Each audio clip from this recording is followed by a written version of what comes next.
What is up, everybody? Welcome back to the Mid-Level Media channel, your hub for everything physical media and entertainment. I am Ken, and I am over here today, guys, by my Screen Factory releases. I'm not usually over here, but I thought it would be fitting if I sat over here next to my Screen Factories, because I'm talking about a new Screen Factory 4K today with Nightbreed on 4K. So I'm excited to get into this one. This is a big, beefy box set from Screen Factory right here, or not box set, but release. This is 4 discs in this set. You got director's cuts, you got theatrical cuts, you got bonus features disc, tons of stuff to dive into. We're going to talk about the film itself. I'm going to talk about the transfers, if I think it's worth upgrading. We're going to get into the special features, and I'm going to help you paint the overall picture if this is worth a pickup right now. It is currently $32.99, I believe. I will be linking it down below in the description. If you do want to pick it up, if you haven't picked it up yet, definitely use that link. Let's go ahead and jump into it. Nightbreed. So I'm going to talk about the movie itself for a little bit. Clive Barker is to me one of the best horror directors, because he directed one of the greatest horror films of all time in Hellraiser. I love Hellraiser. It's one of my all-time favorite horror movies. I'd say it's top 25 movies of the 80s. I just love that movie so much. I have never seen the movie Nightbreed, and this, of course, is written and directed by Clive Barker. Now, Clive Barker, kind of like Stephen King, was a horror author, kind of that got his stuff adapted, but also directed his work as well.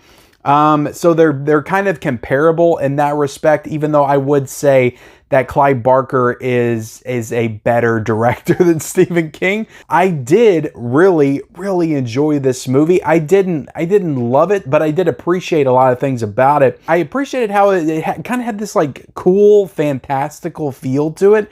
Like, it wasn't completely of this world, and you couldn't explain everything that was going on, which didn't make it necessarily scary. It kind of had this weird feel to it, almost like a never-ending story, almost like a Little Monsters kind of with Fred Savage, with the creatures that were of our world, but also of theirs as well. So it kind of reminded me a lot of that. A little bit, I don't want to say full-on kid-friendly, because there are some extremely nightmarish visuals in this movie. The special makeup effects are incredible in this film. But I don't know, it had kind of a kiddish type of feel to it, but that juxtaposed to David Cronenberg as the villain, and he's such a scary, like, slasher villain in this movie. I think he does an excellent job as a character.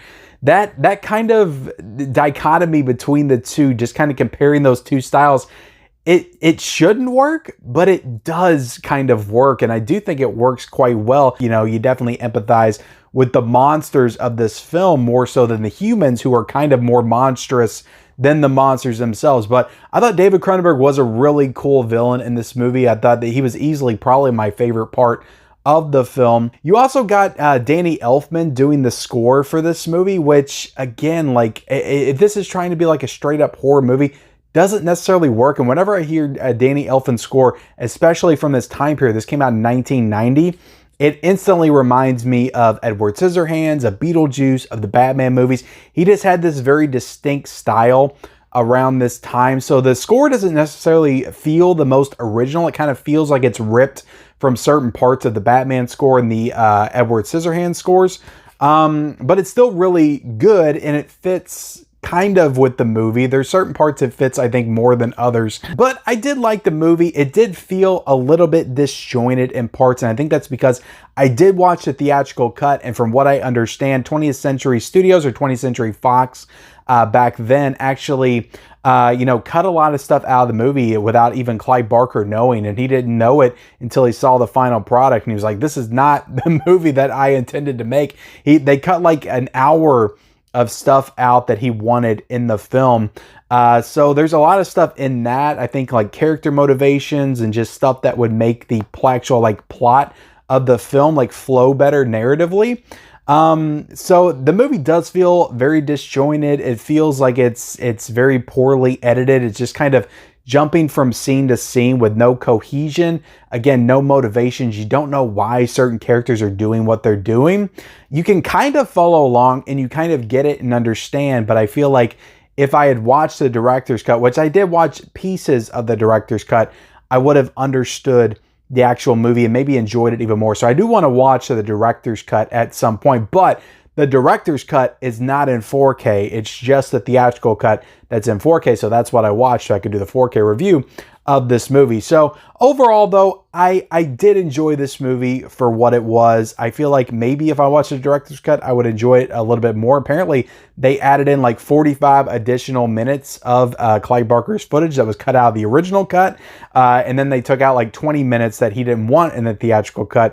So it has to be drastically different than the theatrical cut. So I need to check it out at some point. But as it stands, the theatrical cut of Nightbreed, I would give a 3.5 out of 5. So getting into the picture quality here, this is a native 4K transfer by Screen Factory with Dolby Vision HDR10. So Screen Factory did the Blu-ray of this back in 2014. So much like The Burning, this is another almost 10-year gap between the Blu-ray and the 4K. So I don't get why, you know, people would complain about that. A lot of people seem to be complaining about Screen Factory, them constantly upgrading their titles. And I get it. It's boring to not have new titles to watch every now and then, which they are doing as well. It's just more few and far between.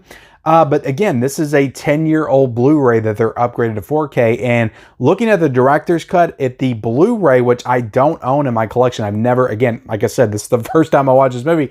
I've never seen the Blu-ray, the original Blu-ray. But I did watch some of the director's cut on Blu-ray. I have to imagine that's sourced from the same scan because that was on the 2014 release. So I was kind of trying to compare the two just to see that upgrade in quality. And overall, I think it's a very good upgrade. It's not perfect. It's a little bit of a mixed bag for me. It has very strong points. A lot of the scenes in the daytime, like in the graveyard, like outside of the graveyard that they show, look absolutely beautiful. Some of the scenes in Midian, like in the actual like locations with all the creatures, some of that stuff looks amazing, looks spectacular. But there's other scenes in this movie that are pretty rough and very grainy, and it looks like they just could not restore them all the way properly. So, and looking at the back of this is a new 4K scan of the best surviving film elements. So I'm sure that Screen Factory did the best that they could, but I wasn't overly blown away by the transfer. Even the parts that I thought looked really good weren't mind-blowing to me. So I don't think this is a mind-blowing like HDR Dolby Vision upgrade of Nightbreed, but it does look, when I go back and look at that Blu-ray of the director's cut and kind of match up some of those scenes and visuals, it does look significantly better than that Blu-ray transfer. So if you bought the Blu-ray back in 2014, this is going to be a significant upgrade. It's just not the best 4K. It's not like The Burning, I guess is what I'm saying. Like The Burning, it was one of the best 4K transfers I've seen all year. I don't think that one is that good. Again, there's some sequences and scenes that they probably just couldn't restore all the way that look pretty damn rough in this movie. And there was even some close-up shots where I was kind of like, I'm not making out the detail of the faces. Like there's not the same degree of detail in the faces that there are in some of the other 4K transfers that I watch. But overall, it's a good transfer. It's not a perfect transfer. I think that Screen Factory probably did the best that they could, and it does look better than that 2014 Blu-ray, but still not bad for what it is. Now, getting into the audio, this is a DTS HD Master Audio 5.1 and a DTS HD Master Audio 2.0. You have the options for both. No issues with the sound on my end. This is the same audio that it had back in 2014, so there's no significant upgrade here. The score sounded great by Danny Elfman. Everything in the movie, there's some big set piece moments. All that stuff sounded really great throughout the film.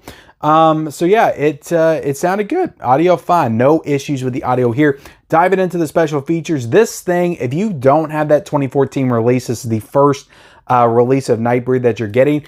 There are no new special features here, but this thing is jam-packed, loaded with special features that they did back in 2014. And I honestly don't think you really need anything new here with what they added back in 2014. You get the audio commentary with the writer-director Clive Barker and restoration producer Mark Allen Miller. You get Tribes of the Moon, which is the making of Nightbreed, which is a 72-minute documentary on the production of the film. You get Making Monsters, a look at the special makeup effects. You get Firefights Stunts, a look at the second unit shoot. And all that stuff's on disc 3, the director's cut version of the movie. And then on disc 4, this is all bonus features. You get deleted scenes, you get Monster Prosthetics Masterclass, you get Cutting Compromise, you get the painted landscape, matte painting test, makeup test, stop motion lost footage, rehearsal test, still gallery sketches, deleted scenes photos, posters and pre-production stills, and on the set photos and more. So tons of special features in this set right here. So getting into the packaging, I like this. This is the original theatrical poster of Nightbreed, just simple image of all the characters. You got Craig Schaefer on the front, who was really good in the movie. I did really like, I haven't really seen him in much of anything else, but I thought he was a really good leading man in the film. And then you got all the creatures and characters. I kind of thought that guy was a little goofy looking in the movie. I didn't really think he matched I guess he kind of worked as like the non-threatening monster that you could kind of look at and just be like, oh, okay, I'm not scared anymore because he looks so goofy. But then looking on the back right here, you got some other creatures. That one was kind of weird as well. This kind of like, she looks like she would belong in like the movie Cats or something, but she kind of had a cool moment towards the end. But you see her on the back, you got the synopsis, you got all the special features and the specs down there at the bottom.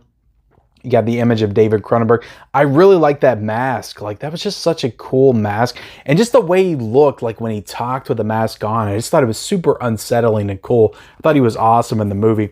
But taking this out of the case, like I said, this is a 4-disc set. On the first disc, you get the 4K theatrical cut. On the second disc, you get the Blu-ray with the 4K scan of the theatrical cut. And then you get the Blu-ray director's cut. That is not a 4K scan, and then you get the Blu-ray special features right there. So 4-disc set, Scream Factory went all out here. So at the end of the day, guys, look, it's a tough, if you're just blind buying this movie, it's kind of a tough recommendation for me because I don't think it's a great movie. It's $32.99. I don't think the transfer is mind-blowing. If you have that release back in 2014, it's a decent jump. It's a decent jump, but you already have the movie and the director's cut and all the special features. So I don't know if I can completely recommend you upgrading this 4K either. So this is just kind of a tough recommendation because it is so expensive. So I'm going to have to say, guys, I don't recommend this for right now. Maybe if it goes down in price and you can pick it up on a sale, but really all that you're getting here that's new is that 4K upgrade on the theatrical cut and the 4K scan on the Blu-ray, which, like I said, looks good, but I don't know if it's upgrade good. I don't know if it's worth you to spend that kind of money to upgrade your disc. So I don't think I can recommend this on a sale, maybe if it goes down $5-6, but at the current price of $32.99, I can't recommend this one, but I did enjoy watching it, and I am glad that I have it in my collection because I did not own this film already. So thank y'all so much for watching my review of Nightbreed. Like, comment, subscribe, turn on those bell notifications for all future videos, and follow me on all my social media accounts. Those links are down below in the description, and we'll see you next time.